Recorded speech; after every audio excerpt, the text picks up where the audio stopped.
এই করিলং শিশু বিহার 2 নম্বর ওয়ার্ড।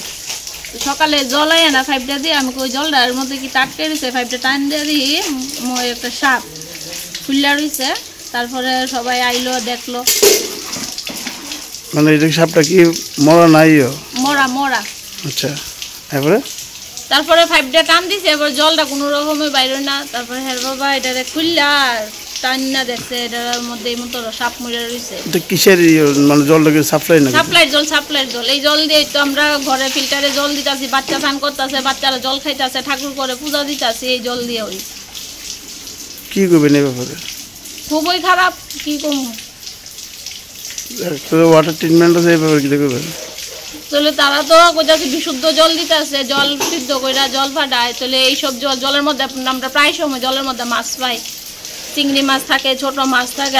বাচ্চারা আর ওই মাছ লইয়া খেলাধুলা করে, এই মাছ জলের মধ্যে থাকে। খুবই খারাপ। কার বাড়ি এটা? এটা আমার শ্বশুর এখন নাই, উমেশচন্দ্র সাহা। এই ব্যাপারে জানাইছেন দপ্তরে? আমরা তো জানি না, আজকে তো প্রথম দেখলাম। মাছ পাই দে তখন আর কিছু জানাইছে না, কিন্তু অক্ষণের বিষয়টা তো খুব খারাপ বিষয় দেখা গেল। দপ্তরের কারণে জানাইছেন না? জানাই, এদিকে আমরা এদিকে যারা আছে তারা ডাক্তার ডিসি দিয়া সবাই দেখছে কি অবস্থা। দপ্তরের কারণে জানাইছেন না? আমরা তো জানাইছি না।